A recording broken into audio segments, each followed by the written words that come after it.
Good morning students. आज हम comparing quantities का लास्ट पार्ट इन्वर्स वेरिएशंस या इन्वर्स प्रोपोर्शन के ऊपर डिस्कस करेंगे।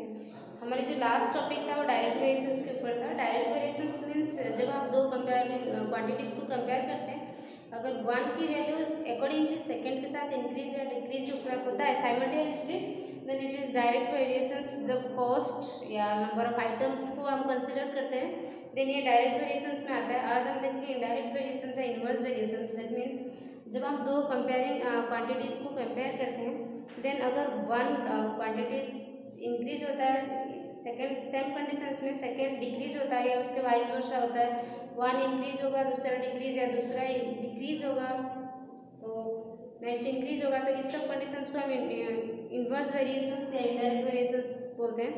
फॉर एग्जांपल हम कुछ एग्जांपल्स लेंगे कैसे हम इस चीज़ को अच्छी तरह से समझ सकते हैं। इन्वर्स वेरिएशंस जैसे कि फॉर एग्जांपल है, सपोज एक काम को करने के लिए, फॉर एग्जांपल एक काम को करने के लिए 15 लोगों को 20 डेज लगता है, ठीक है। पीस ऑफ वर्क है जो को करने के लिए 15 लोगों को 20 दिन समय लगता है, ठीक है।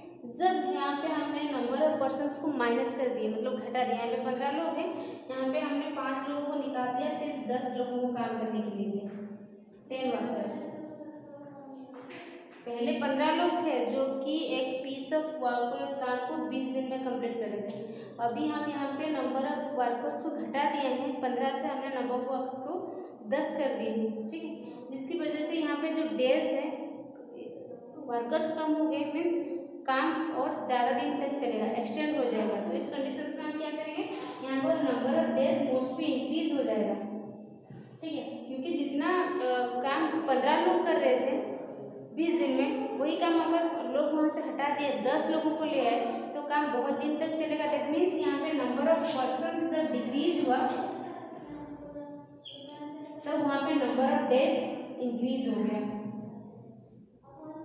हमारे डायरेक्ट वेरिएशंस में आपका वो डायरेक्टली प्रोपोर्शनल हो रहा था, ठीक है। फर्स्ट क्वांटिटी सेकेंड क्वांटिटी ये दोनों डायरेक्टली प्रोपोर्शनल, लेकिन इन्वर्स वेरिएशंस है इनडायरेक्ट प्रोपोर्शंस में आपका फर्स्ट क्वांटिटी ये आपका इन्वर्सली प्रोपोर्शनल हो जाएगा। जैसे इन्वर्सली प्रोपोर्शनल मीन्स क्या, अगर वन इंक्रीज होगा तो सेकंड मोस्ट भी डिक्रीज हो जाएगा, ठीक है। लेकिन हमारे डायरेक्ट वेरिएशंस में दोनों ही एक साथ फंक्शनिंग साइमल्टेनियसली कर रहे थे। अगर एक इंक्रीज होगा दूसरा भी इंक्रीज, एक डिक्रीज हो रहा है तो दूसरा भी डिक्रीज होगा। लेकिन इन्वर्स वेरिएशंस इन्वर्स प्रोपोर्शन में उसका उल्टा हो जाएगा, फर्स्ट क्वांटिटी आपका इंक्रीज हो जाएगा देन दूसरा आपका डिक्रीज होगा, ठीक है। तो हमने एग्जांपल्स दिया है number of workers piece of work को करने में, अगर यहाँ पे पर्सन्स घटा देते हैं। सेम एग्जांपल्स को हम देखते हैं, अगर यहाँ पे हम नंबर ऑफ पर्सन्स को इंक्रीज करवा देंगे, ठीक है। यहाँ पे नंबर ऑफ पर्सन्स 15 थे जो कि 20 दिन में काम कंप्लीट कर रहे थे। अगर यहाँ पे हम नंबर ऑफ पर्सन्स को इंक्रीज कर देंगे, यहाँ पे 15 लोग थे, यहाँ पे हमने 25 लोग कर दिया। नंबर ऑफ जो मैन पावर है, जो वर्कर्स थे 15 से हमने 25 को इंक्रीज कर दिया है। दैट मीन्स क्या होगा, ये पर्सन्स इंक्रीज, ये वर्कर्स इंक्रीज हुआ है, लोग ज़्यादा यूज किया है, काम में ज़्यादा लोगों को उसमें इंक्लूड किया है, तो यहाँ पे नंबर ऑफ डेज क्या हो जाएगा, काम बहुत कम दिन में खत्म हो जाएगा क्योंकि मैन पावर ज़्यादा यूज हुआ है, तो डेज यहाँ पे डिक्रीज हो जाएगा। That means it is indirect variations. ये आपका इनडायरेक्ट वेरिएशंस पहले हमने देखा एग्जांपल्स वर्क केस में। सेकेंड हो जाएगा आपका स्पीड, ठीक है, स्पीड एंड हो जाएगा आपका टाइम, ठीक है। एक पर्टिकुलर डिस्टेंस है, सपोज आपको 250 किलोमीटर डिस्टेंस कवर करना है, ठीक है। 250 किलोमीटर डिस्टेंस कवर करना है 1 आवर, 1 घंटे में, ठीक है। लेकिन यहाँ पे क्या हुआ, 1 आवर में 60 मिनट्स में हमें पूरा डिस्टेंस को कवर करना है 250 किलोमीटर, ठीक है। सपोज यहाँ पे हमने टाइम को डिडक्ट किया है, माइनस किया है, हमें उस सेम डिस्टेंस को 50 मिनट्स में कवर करना है, 50 मिनट में। यहाँ पे डिस्टेंस या जो आपका जो टाइम है वो डिक्रीज हुआ है, टाइम डिक्रीज हुआ है मीन्स क्या है ना, उस सेम डिस्टेंस को हम 60 मिनट्स या 1 आवर में कवर कर रहे थे। अब सेकेंड कंडीशन में हमारे यहाँ पे टाइम लिमिट कम हो चुका है, 50 मिनट्स हो चुका है। दैट मीन्स कैसे संभव हुआ होगा ना, जब स्पीड ज़्यादा हो गया होगा, ठीक है। ये आपका क्या होगा, 50 मिनट्स में उस चीज़ को तभी कर पाएंगे जब हमारा स्पीड ज़्यादा होगा, ठीक है। अगर हमारा स्पीड ज़्यादा है तो हम उसी चीज़ को कवर कर पाएंगे। तो ये कुछ एग्जांपल्स था आपका इनडायरेक्ट वेरिएशन से इनवर्स प्रोपोर्शनल में। दैट मीन्स ये पूरा आपका ये कहता है कि जब वन क्वांटिटी, जब हम दो कंपेयरिंग क्वांटिटीज़ को या दो क्वांटिटीज़ को कंपेयर करते हैं, अगर वन का वैल्यू इंक्रीज होता है, दूसरा का डिक्रीज होता है, या एक का डिक्रीज होता है दूसरा का इंक्रीज होता है, देन हम दोनों को इनडायरेक्ट वेरिएशंस में कंसिडर करेंगे। कुछ एग्जांपल्स है उसका।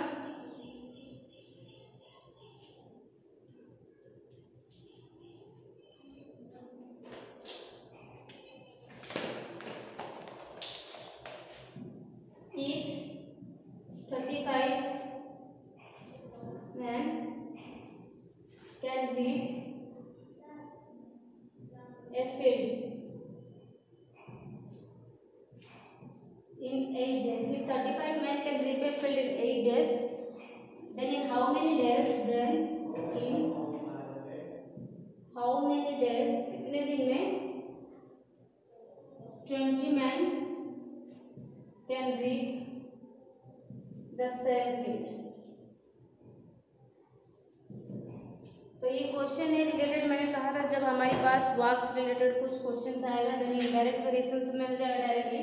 क्वेश्चन का मीनिंग है if 35 man can read a field in 8 days, अगर 35 लोग एक फील्ड में काम कंप्लीट करते हैं 8 दिन में, देन हाउ मेनी डेज, तो कितने दिन में 20 मैन 20 लोग जो है वो फील्ड पूरी तरह से कंप्लीट कर लेंगे काम। तो यहाँ पे देखो हमारे पास दो आइटम्स है, दो क्वांटिटीज है। इसको पहले हम इसको यूनिटरी मेथड में भी कर सकते हैं, उस मेथड में भी बताऊंगी पहले, लेकिन इसको वेरिएशंस मेथड में क्लियर करते हैं, ठीक है। इसमें हमारे पास दो क्वांटिटीज है, कंपेयरिंग क्वांटिटीज है, दो आइटम्स है। फर्स्ट है आपका नंबर ऑफ मैन और सेकंड कंडीशन से नंबर ऑफ डेज, ठीक है। तो फर्स्ट में नंबर ऑफ मैन हो गया 35, नंबर ऑफ डेज कितना हुआ 8 दिन में कंप्लीट करते हैं। सेकंड कंडीशन में हाउ मेनी डेज, इसको कंसीडर करें नंबर ऑफ मैन को x कंसीडर कीजिए, नंबर ऑफ डेज को y, then how many days, ठीक है। y का रिक्वायरमेंट है 20 मैन कैन, ये हो गया, ठीक है। तो इसमें देखिए हमारे जब हम डायरेक्ट वेरिएशन से क्वेश्चंस को सॉर्ट आउट करते थे हम देखते थे कि x अपॉन y का वैल्यू हमेशा कांस्टेंट रहता था, that is x upon y is equal to constant, x1 upon y1 is equal to x2 upon y2, ऐसे आपका वेरिएशंस आगे फर्दर केसेस में चलता था। लेकिन इसमें इनडायरेक्ट वेरिएशन से इसका जो आपका फॉर्मूला रहेगा it is x1 upon x1 y1 is equal to x2 y2। हमारे डायरेक्ट वेरिएशंस में क्या था, क्योंकि रेशियो हमेशा कांस्टेंट रहता है, x1 upon x upon y is equal to constant, ये था।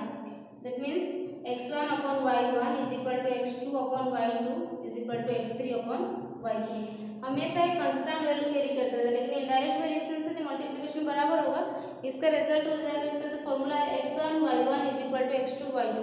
यहाँ पे जो फंडामेंटल ऑपरेटर्स का यूज किया गया it is multiplication, x1 into y1 is equal to x2 into y2, याद रखना this is the formula for indirect variations, ठीक है। तो यहाँ पे x1 35 y1 क्योंकि x हमने मैन कंसीडर किया है तो ये x1 x2 y1 y2, ठीक है। 35 into y1 आपका 8 is equal to 20 into y2, ठीक है। देन हमारी y2 हो जाएगा साइन चेंज हो जाएगा, दैट इज 35 into 8 अपॉन 20, ठीक है। 4 2 जा 4 5 जा 5 7 जा 35 7 2 जा 14 डेज। तो यहाँ पे उस काम को कंप्लीट करने के लिए 14 दिन टाइम पीरियड लगे।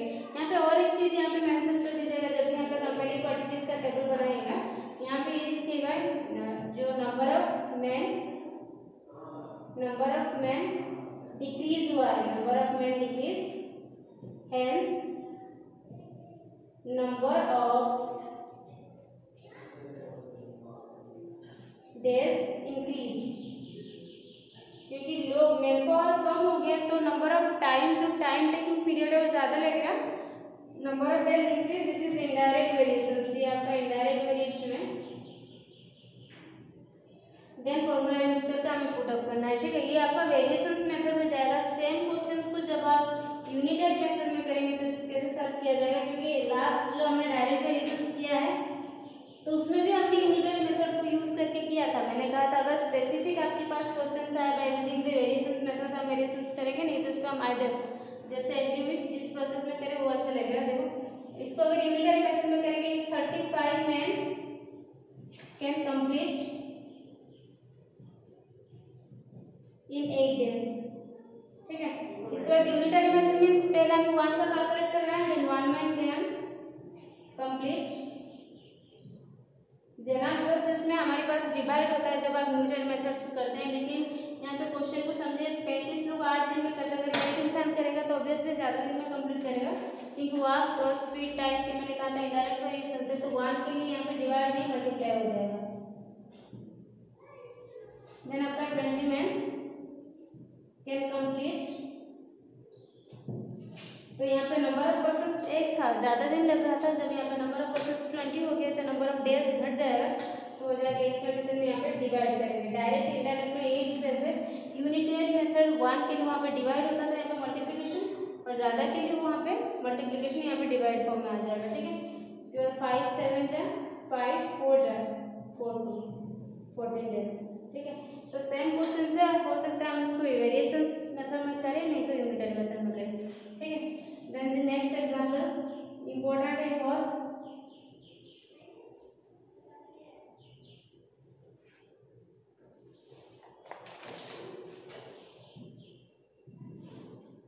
a fort had provisions for 300 men for 90 days। That means 300 लोगों के लिए 300 लोगों का 90 डेज की खाना रखा हुआ था, 90 दिन का खाना रखा गया था। नेक्स्ट आफ्टर 20 डेज, 20 दिन के बाद, आफ्टर 20 डेज 50 मैन लेफ्ट, 50 लोग जो है वो काम छोड़ के चले गए। ठीक है, लेफ्ट द बट उसकी लेफ्ट को छोड़ के चले गए। Then how long would the remaining food last? That means बाकी जो खाना रह गया वो कितना दिन तक चलेगा या कितना दिन में खत्म हो जाएगा। ठीक है, क्वेश्चन का मीनिंग है फॉर एक किले पे जहाँ पे कुछ लोग रह के काम करते थे, वहाँ पे हेड प्रोविजंस कुछ फूड मटेरियल्स रखा गया था, कितने लोगों के लिए? 300 लोगों के लिए। कितने डेज का? 90 डेज का। तो हमारी गिवन क्या है? फॉर 300 मैन खाना कितना रखा गया है? 90 डेज। लेकिन सेकेंड लाइन में कहता है आफ्टर 20 डेज, आफ्टर 20 डेज 20 दिन के बाद। ठीक है, हमारे क्वेश्चन में कह रहा है 300 लोगों के लिए 90 दिन का खाना रखा गया, तो आफ्टर 20 डेज 20 दिन के बाद बाकी कितना दिन रह गया? रिमेनिंग डेज 90 डेज माइनस 20, तो यहाँ पे रह गया 70 डेज। नंबर ऑफ डेज हमारे 70 रह गया, क्योंकि क्वेश्चन में है आफ्टर 20 डेज। ठीक है, and remaining number of persons कितने रह गए? रिमेनिंग नंबर ऑफ पर्सन्स कितना? हमारे पहले 300 थे, क्वेश्चन में क्या है 20 डेज के बाद 50 मैन जो काम छोड़ के चले गए, तो रिमेनिंग पर्सन्स क्या है? 300 माइनस 50, 250 पर्सन्स रह गए। ठीक है, तो 250 लोगों के लिए खाना कितना दिन जाएगा? तो हमारे पास मटेरियल सभी जो भी रिक्वायरमेंट्स है, वेरिएशंस को लेकर जो कैलकुलेशन करने के लिए जो भी रिक्वायरमेंट्स है वो मिल चुका है। तो हमारे पास दो क्वांटिटीज है, फर्स्ट है आपका number of days and number of persons, number of persons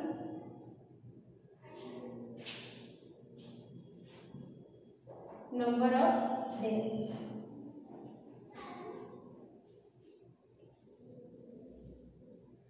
ठीक है, number of persons and number of days. Question में स्टार्टिंग में था कि हमारे पास 300 वर्कर थे जिनके लिए 90 दिन का खाना था, लेकिन 20 दिन के बाद क्या होता है? 20 दिन के बाद मीन्स क्या है? यहाँ पे नंबर ऑफ डेज हमारे 90 था, अब 90 माइनस 20 70 हो गया, मीन्स 300 लोगों के लिए 70 दिन का खाना है। ठीक है, उसके बाद क्या? आफ्टर 20 डेज 50 मैन लेफ्ट, 50 लोग छोड़ के चले गए।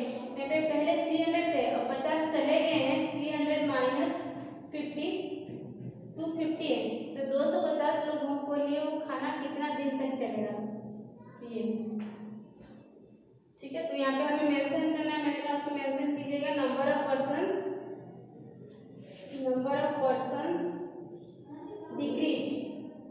डिक्रीज हुआ है, हेंस नंबर ऑफ डेज जो है विल इंक्रीज, ये बढ़ेगा, क्योंकि पर्सन्स कम हो गए, लोग कम हो गए ना, तो ऑब्वियसली वही खाना को ज़्यादा दिन तक खाएंगे। ठीक है, तो इट इज इनवर्स और इनडायरेक्ट वेरिएशन से, इनवर्स प्रोपोर्शन या इनडायरेक्ट वेरिएशन से। इनडायरेक्ट वेरिएशन से इनवर्स प्रोपोर्शन की फॉर्मूला क्या था, x1 y1 is equal to x2 y2। ठीक है, डायरेक्ट क्या है, x1 upon y1, x1 into divide या मल्टीप्लिकेशन फॉर्म, इसको हम x लेंगे, इसको y, x1 x2 y1 y2। इसको मेंशन करने की जरूरत नहीं है, बस दिमाग में इसको रख लीजिए, x1 x2 y1 y2, x1 into y1 that is 300 into 71 is equal to 250 into y2। ठीक है, नेक्स्ट हो जाएगा y2 is equal to 300 into 70 upon 250।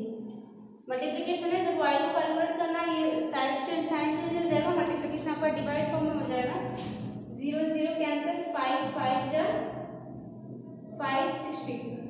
ठीक है, इसके बाद 5 12 जा 12 5 जा 60, 12 7 जा 84। तो वो खाना जो है फूड आइटम से ये 84 डेज तक चलेगा। ठीक है, तो इसी टाइप के क्वेश्चंस आएंगे, कोशिश कीजिएगा 5.2 को सॉल्व करने के लिए। जो भी डाउट्स है कल उसका डाउट क्लास जो भी है उसको क्लियर करवा देंगे। ठीक है, थैंक यू।